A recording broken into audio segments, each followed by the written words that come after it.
Having no electricity when camping, no problem. Having no electricity for 3 days after Hurricane Milton, that sucked. Today on Camp Outside, I want to talk about generators, camping generators, using them in your house after a weather emergency, and why it might be the right option for you, how to prep the generator, how to plan for a storm, all that stuff right now on Camp Outside.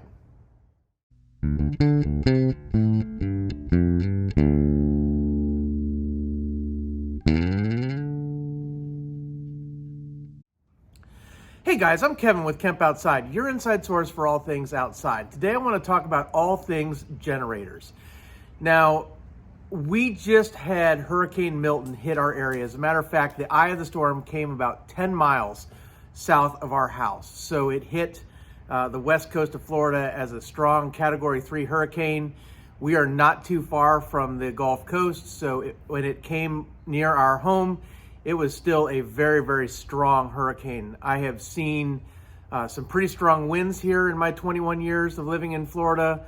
My first hurricane season was when we had 4 hurricanes hit the state of Florida. Charlie, Francis, Ivan, and Gene. Charlie, Francis, and Gene all came very close to our house. But this hurricane, Hurricane Milton, had winds and rains unlike anything I had ever seen. So we did our best to prepare for this hurricane, and we fared pretty well. We only had some minor roof damage on the house that we're waiting to get fixed. We had a bunch of trees down. But after the storm passed, we were without power. We were without power for 3 days. Now, our electric company, Tampa Electric Company, or we call it TECO for short, TECO told us to be ready for no power for at least 7 days. And guys, that is a long time to be without power. Now, if you're here because you follow my channel as an outdoors person, if you like to camp, hike, fish, that's normally the kind of content I do on this channel, you might say, hey, no power, no problem, right? We do that all the time when we go camping. And that's true, guys.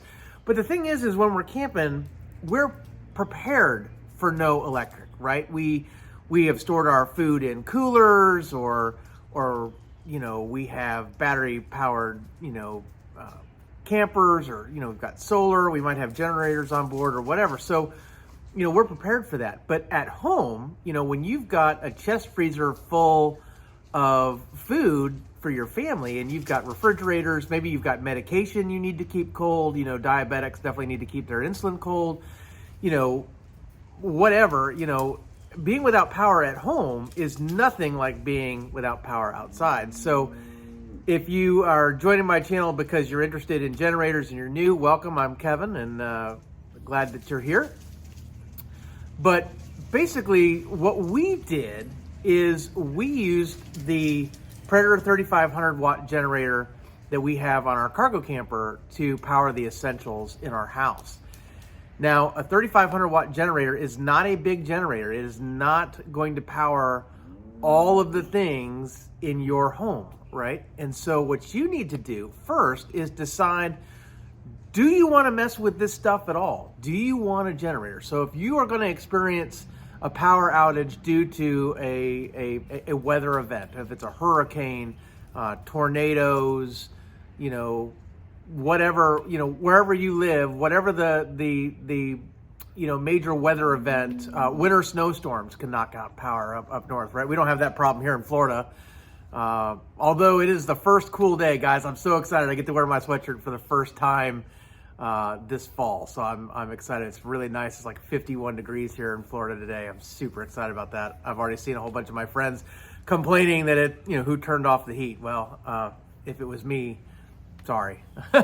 But, so depending on what issue you have, right, will determine what kind of generator you need, how much power you need to generate, right? So, if you need to run electric heat, right, you are going to need a much, much bigger generator than this. If you only want to run some lights, some fans, your refrigerator, that kind of thing, a small generator, might work just fine for you. So if you are a camper and you have a generator for your camper or RV like we do, you can start there, right? You can start there and say, I want to power, So for us, we have 2 refrigerators. We have a refrigerator in our kitchen and a refrigerator in our garage. We have a chest freezer. For us, because we run a small business, internet's very important to us. So we run Starlink internet, which is around 100 to 150 watts power consumption. When it's running, we run some lights, some fans. We recharge our tablets and our phones. We run a couple of laptops so we can continue working when the power's out. So all in all, we're right around 2,000 watts or so of energy, consumption in our house. And so a 3,500 watt generator runs just fine because we're at about a half, or anywhere between a half and 3/4 of the load that one of these generators can handle. And so that works really, really well for us. But there are things that we can't do with this generator, right? So if we're just powering those kind of things, we can't run our well. So we are on well water here at Casa de Kemp. And so our well pump is a 220 volt pump. So this only puts out 120 volts. The connector is 120 volts, 30 amps. So you're going to need to understand a little bit about volts and amps and power draw and consumption and all that stuff. It's not going to run our oven. It's not going to run our dryer. It's not going to run our air conditioner, right? Because all of that stuff, one, is 220 volts, and it's also, a much larger current draw than this little generator can handle. But if I'm only running 120 volt circuits, right? Simple things, the things that you would plug into a normal wall outlet, right? That's 120 volts AC. This generator will run most of those things. So I'm able to get away with that at the house. Now, if I want to run my well, then I need a bigger generator. I need a generator that will handle generating 220 volts, or instead of just 110. Right, and then I'm also going to need a generator that produces a lot more power, right? And so typically you're going to see generators rated in watts, right? And so a 3,500 watt generator is great for camping, great for RVs and travel trailers and things like that and small jobs. But if you want to run more things in your home, right, you're going to need a bigger generator. And so I also have a 9,000 watt generator that puts out 220 that I can connect into the panel at my barn and run my well. And so if I need to run 2 generators, I can. A lot of times I'll only fire up that generator and run it when I need water, and then when I don't need water, I can shut it off again. And so that leads me to a very important point, which is fuel, right? So when you're going camping and you throw your generator in the back of the truck, or you've got it mounted on your camper or RV like we do, right? You might be going out with a 5-gallon gas can, right? And that's enough for what you need for your little, weekend camping trip or whatever. That's a whole lot different than being without power for at least a week, maybe more, right? If you're, at the time of this video recording, Hurricane Helene was several weeks ago, and there's people still without power, up in North Carolina, and so trying to imagine running a generator for a week at a time or 2 weeks at a time, you're going to need a significant amount of fuel, right? So when a storm is coming is not the time to try and go fill 10 gas cans full of gas, or 15 gas cans, or however many you want to have. And so the first thing you need to know is, what is your fuel consumption on your generator, right? So on my Predator 3500, I know that if I'm running the whole trailer, including the rooftop air conditioner on the trailer, because after hurricanes in Florida, it can be stiflingly hot, right? So I didn't have to this time with Milton because it was nice and cool after the storm. It was actually really nice. But after Charlie, it was miserable. But if I need to run the air conditioner in the trailer just so that I can get out of the heat, especially after doing yard cleanup and all that stuff, if I need to be able to cool off, I get about 6 to 8 hours of runtime on this generator if I'm running the full trailer and a few things in the house, right? Because that's almost a full load on that generator. So it's about 6 hours of runtime. Right, that's on one tank of gas, which is 2.2 gallons. So on a 5-gallon gas can, I'm getting about 12 hours of runtime, which would mean that if I wanted to run this generator 24 hours a day until I had power back, I would need 2 cans of gas, 2 5-gallon cans of gas per day. Right? Tico told me I should be prepared to be without power for 7 days. Right? So that's 14 5-gallon gas cans. And I want to ask you, how many of you have 5-gallon gas cans stacked up in your barn or garage 15 deep, right? How many of you have 15 gas cans on hand or even 10 gas cans on hand, right? Most people only have a couple, 1 or 2, right? Which is woefully inadequate for running a generator, any kind of generator, any size generator, for a long period of time. Right, you're gonna need to have fuel on hand. Now, some people say, well, Kevin, what about dual fuel generators, right? Generators that run off propane. Well, I am not against propane generators, but you're gonna have to have more propane on hand than gas, because this generator doesn't run on propane, but its bigger brother does. The Predator 5000 is a dual fuel generator. It runs on gas or propane, right? But the consumption rates that I'm reading from people running those generators, I mean, they're going through a 20-pound, barbecue grill propane tank, a day, right? How many barbecue propane tanks do you have? Now, if you've got, a big 100-pound tank or something like that, or you've got a big propane tank on your property or something like that, then by all means, connect to that and go. But a lot of people don't have that much propane on hand. And I have found that I think that it's easier to store and maintain, 10 to 15 gas cans than, lots and lots of propane. Now, again, it's up to you. The other option is there are tri-fuel generators out there. There are generators that run on natural gas. And typically these generators are really big. They're like the 12,000, 15,000 watt generators. And those generators are probably strong enough to run your whole house. Depending on how many air conditioners you have, how big your house is, it could certainly run my whole house, no problem. It could run my air conditioners and that kind of thing.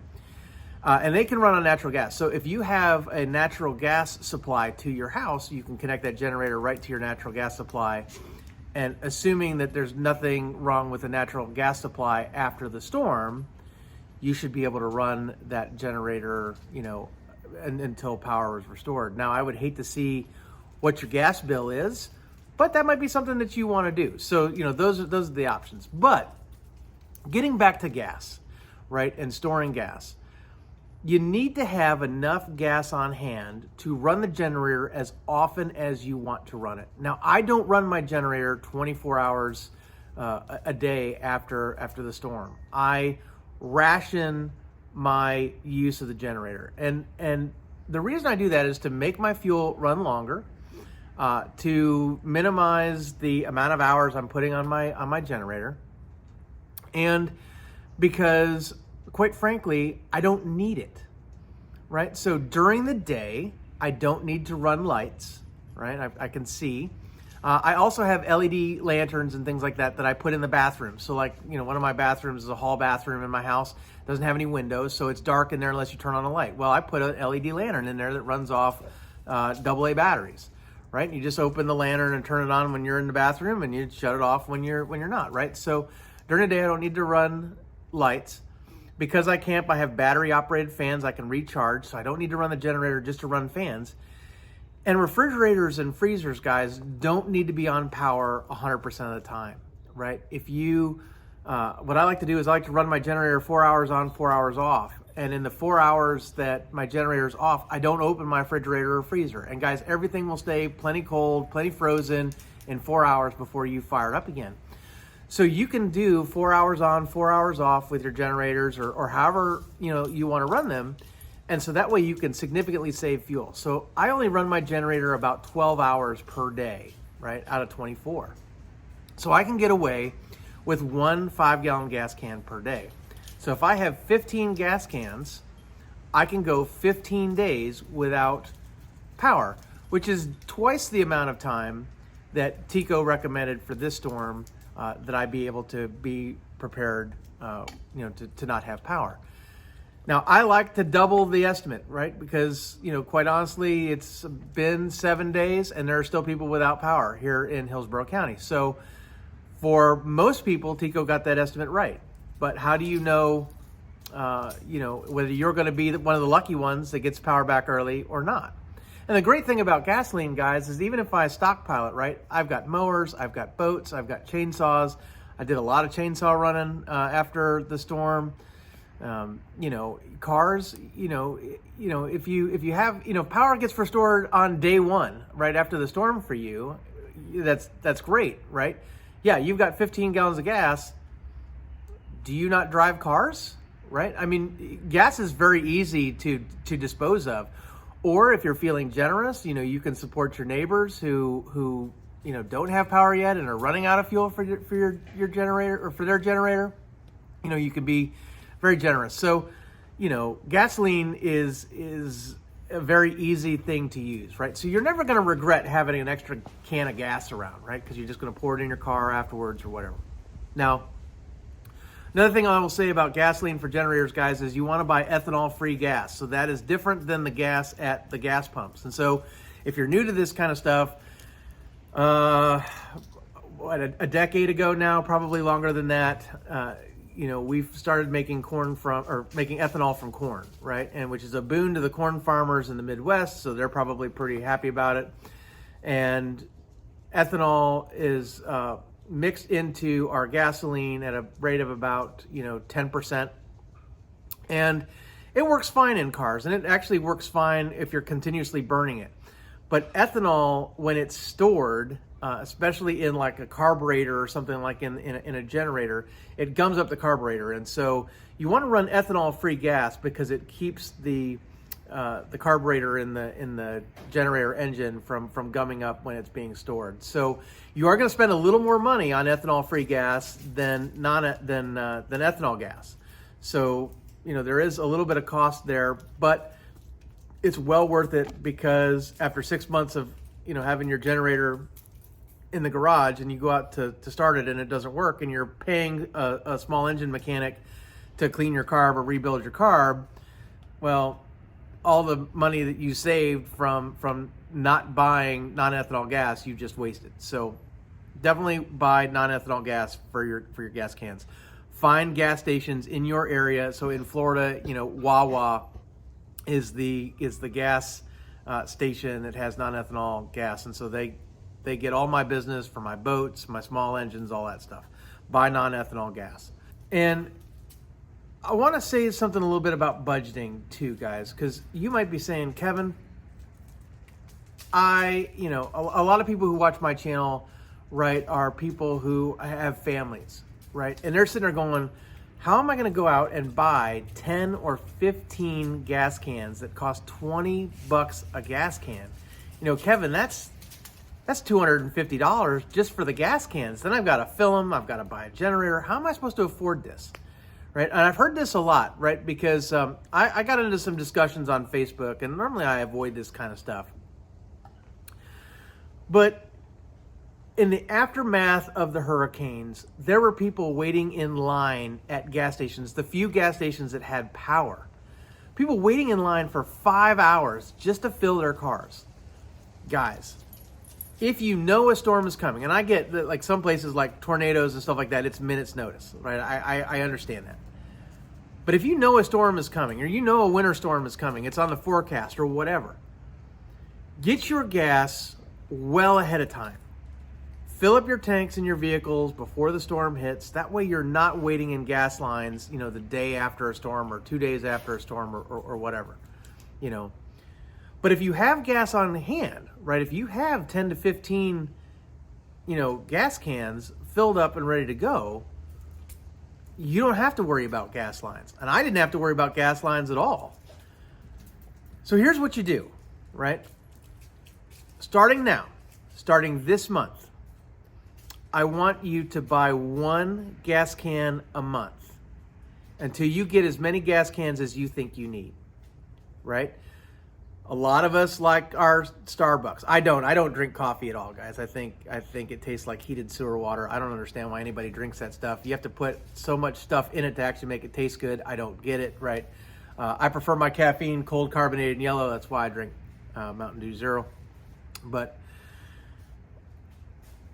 take your Starbucks budget for 1 week, right, and buy a gas can. And do that once a month until you have enough gas cans on hand, right? And that might take you, a year to do that, right? And then what you do is you keep a couple of them filled up at a time. And you're gonna wanna use a stabilizer like Sta-Bil, right? So that when you have your gas, stored in your gas can, that it doesn't degrade, because gas can degrade after a while. And you want to use it after a while. If you don't have a storm or something like that, go ahead and pour it in the gas tank of your van or car or truck. Put it in your mower. If you've got a boat, run it in your boat. Whatever. Also, you're going to want to start your generator. Every 2 months or so. Go ahead and run it for. I run mine for about a half hour. I put a little load on it, or I plug the trailer in and I run the trailer off of it. Every 2 months. If I haven't run it, I run it every 8 weeks. I've got a reminder on my calendar, hey, go run the generator for a half hour, right? So you're going to use the gas anyway, but, go ahead and, fill up a couple gas cans at a time until you've got the gas storage. Now for us, we have a predictable hurricane season, right? So at the beginning of hurricane season, I'll take, I have 15 gas cans, that's what I have. I'll take 5 gas cans and I'll go fill them up, right? And I'll leave the other 10 empty. And then 2 weeks later, I might go fill up the second 5. And then 2 weeks later, I'll go fill up the third 5, right? And then that way, I know, what I have. I know what's my oldest gas is, and that's the gas I'm going to use first. What's my newest gas? That's the gas I'm going to use last. And so I kind of break it up a little bit. Now, if I have a storm coming on the, if there's one brewing out there, because hurricanes stalk you like a turtle. I mean, they are slow. If I've got a potential storm 5 days out, guys, no one's panic buying gas yet. So I'll go ahead and I'll fill up my other gas cans 5 days out.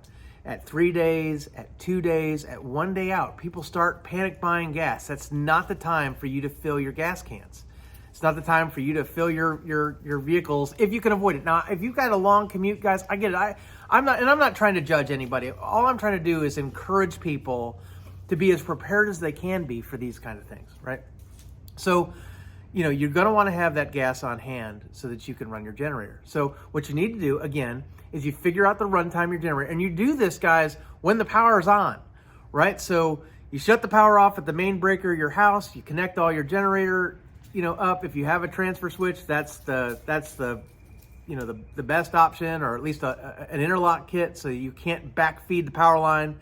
If you're going to connect the generator, guys, to your panel on your house, you need to make sure that your main breaker is off, guys. So please, be safe, right? And I'm not an electrician. So if you don't know how to do this, guys, don't just go messing with electrical panels and things like that. Hire a licensed electrician to put you in an interlock kit or a transfer switch or something like that. For me, with this little generator, I just ran extension cords into my garage, right? I pulled the garage door, raised it up, disconnected it from the garage door opener, raised the door, run an extension cord under the door, shut the garage door, right? And then I run those extension cords through the house to power what I need, right? It's not convenient.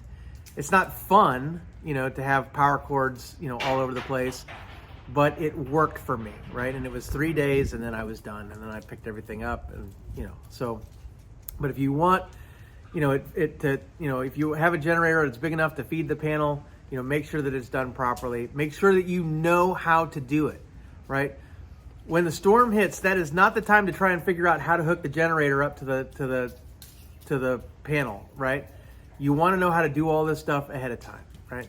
So prepping for this stuff is always best on a nice sunny day when you can turn off the power at the house and then, do a dry run, practice this, run your generator, see how much run time it is for you running the stuff that you want to run for the generators you have, and then figure out how many gas cans you're going to need to run your generator for a week, for 10 days, for 2 weeks. Depending on where you live will determine, how fast they might be able to get to you to restore power.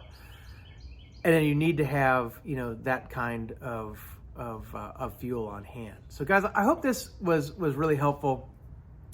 The other thing that I will say, guys, the other thing is, when the storm is coming, that is not the time to buy the generator, right? I see posts all over Facebook where people are like, oh, a storm's coming. Where can I buy a generator? Where can I find a generator? And guys, it's not that those generators are bad. It's not like when Lowe's or Home Depot or Ace Hardware or whoever it is, brings in a pallet of generators, sets them in the center of the store and have everybody go nuts grabbing one to buy one. It's not that those generators are bad. Those generators are just fine, right? But like everything else that has a gasoline motor, you need to follow proper break-in procedures, right? So, and I can't remember, I'd have to read the manual, but I think it's 20 hours. It's 20 hours or 30 hours. They want you to run a generator for 20 hours and then change the oil, right? Well, if you guys are without power for a week and you're pulling the generator brand new out of the box and you're just hooking it up to the house or hooking it up to whatever you want to run it, and you fill it with oil, you fill it with gas, and you fire it up and you just run the thing, right? You're not following the proper break-in procedure, which could greatly lessen the life of that generator. So if you're thinking about getting a generator to run your house or to run essentials for a storm, or you're thinking about buying a generator to go camping, you need to follow the break-in procedure. So you want to give yourself time to purchase the generator, familiarize yourself with it, learn how to run it for the break-in period, change the oil, and then have it ready to go for either your camping trips or your times when you don't have power at the house, or for as a standby generator. There are so many generators right now on the market here in Florida where people are selling generators, 50 hours, 70 hours, only used once, right? Well, they didn't do the break-in procedure, and they want to sell the generator for almost what they paid for it. Some of them are saying, hey, I only ran this one day, first sale, you pay what I paid, right? And the only way they can get away with that is because there's still a whole bunch of people who are panic buying generators. But now, a couple of days after the storm has passed, those generators aren't going to sell at all, because number one, no one's going to buy a used generator for new prices. And number two, anybody who's smart will realize that, hey, that generator wasn't broken in properly. Those people bought that generator, filled it with oil, filled it with gas, and then fired it up and ran their house for however many hours is on that generator. They didn't change the oil, they didn't do a break-in, they didn't do anything. And so if you want to buy a used generator after a storm, make sure that you're getting it for a really good deal. As a matter of fact, I wouldn't pay any more than half price. That's just me. I know people that are trying to sell a generator will probably be upset about that, but that's just the way it goes. If you want to buy a generator to use it for one storm and then sell it, that's kind of a losing proposition. If I were you, I would buy the right generator for the job. When you have time to learn about it, when you have time to use it, break it in properly, get to know that generator so that you're familiar with it, so that when disaster strikes, you don't have to think about it, you don't have to read a manual, you don't have to figure it out, you know what to do, and you know it's going to work for you. So guys, those are my generator tips. I know this was kind of a long sit-down type video. I really wanted to make this video because what I saw before Hurricane Milton and after Hurricane Milton really, really bothered me. So here are a couple thoughts. Number one, there are people out there who just expect the government to take care of you, right? Or the electric company or whatever.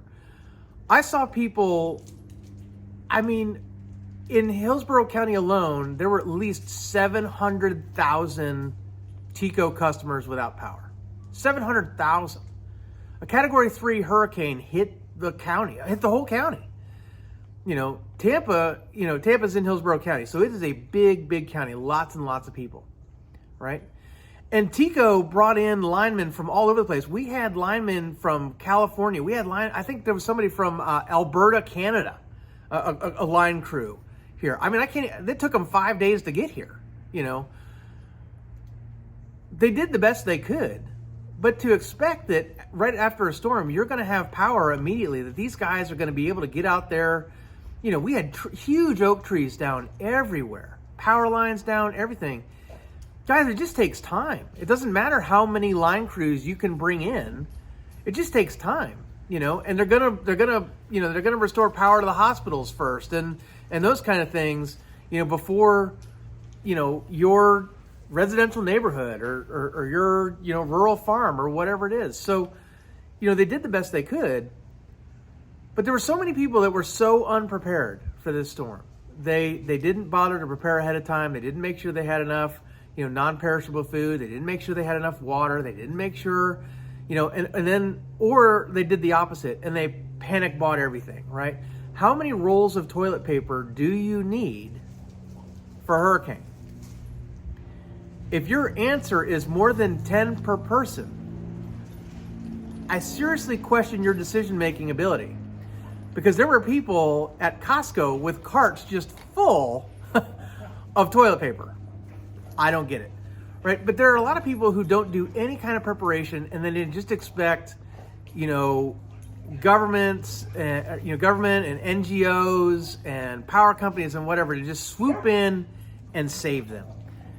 Guys, that's not a good strategy. Guys, you want to make sure that you can provide for your family in the midst of whatever happens. So you're going to want to make sure you have enough food and water. You need to make sure that you can, power the essentials in your house. If you have medication that needs to be refrigerated, you need to make sure that you can refrigerate that medication for as long as you need to, right? And yes, there are great organizations that have come in and swooped in to help, and I greatly appreciate anyone who came to help us here in Florida and to help the people in North Carolina and people who go and help in any natural disaster. I greatly appreciate them. But if you have a family, you have a responsibility to be able to provide for your family until help arrives, right? You have a responsibility not to be helpless.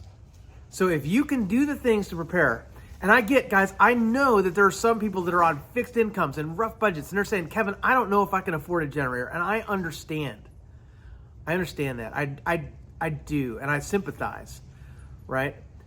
But if you can look at your budget and maybe you decrease, so, these things, they're a couple $100. This will run lights, fans, and a refrigerator.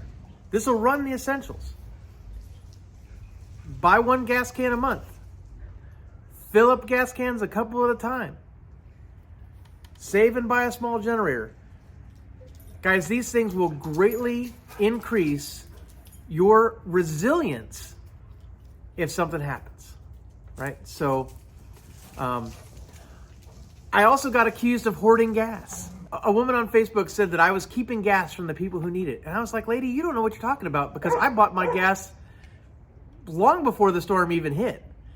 I was at the Wawa at 10 o'clock at night filling gas cans. There was no one else there, right? So, I wasn't hoarding gas at all. I was prepared. You're upset because you didn't prepare, and now you've got to wait 5 hours in a gas line to fill your car, when I'm sitting here going, I've got full tank, I've got 15 gas cans, I've got 50 gallons of gas, that I can use for anything I need.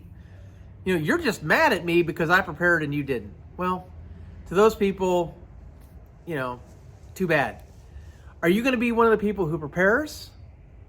Or are you going to be one of the people who's waiting in line for gas or waiting for help to come because you don't have it? Guys, I always want to encourage people to be prepared. I want to encourage people to do what they can. And I get it. If you can't, you can't. I get it. Right? But if you can, you have a responsibility to do it. Why? Because the ones that can't are the ones that are going to need the help. Right? And if rescue teams and sheriff's offices and other agencies are helping you when you could have prepared, they're not helping the person who couldn't prepare, right? So I feel like I have a responsibility to my neighbors, to my community, because I can prepare, to prepare. So guys, that's what I think, right? Regardless of the size of generator you have, it can be useful, but only if you have fuel for it. So guys, if you have any questions about anything I've said, or if you disagree with me, drop some in the comments below. I would love to have a conversation about this, right? And I do. I hope that it is useful to people that are thinking about generators. They're sitting there going, should I get a generator? Do I need a generator? How do I use a generator? All of these things, right? I highly recommend it if you live in an area where you have the possibility of losing power due to natural disasters. And I always recommend having a generator if you've got an RV or a travel trailer, because it greatly increases your ability to go places where you don't have electric hookups. So guys, let me know what you think, right? Do you agree with me? Do you disagree? Drop some in the comments below. I would love to hear from you. I'd love to have a discussion on this because, I feel really, really strongly about this, especially after the storm. How many people were just totally unprepared that could have been prepared, but just weren't. So, and then obviously, guys, if you have any questions at all about generator use, what size generator you might want to consider, that I'd love to help with that too. You can drop some in the comments below. Guys, I'm Kevin with Kemp Outside, your inside source for all things outside. We exist to help moms and dads take their kids camping, hiking, fishing, learn about nature, and develop a conservation ethic. We want to help you get you and your kids outside, but I also want to help you prepare for natural disasters as best you can, and I want to help you be able to provide for your family when they need it. So that's why I made the video. Guys, if you enjoyed it, give me a thumbs up, hit that subscribe, ring that little bell to notify you when we release new videos. And guys, once the storm passes and the weather is beautiful, make sure you get outside, relax, decompress after that. Storms are stressful, guys. I know I was stressed out, and I know a lot of people were too. So get outside, get in nature, breathe some fresh air, and enjoy life. Guys, thanks for watching. We'll see you next time.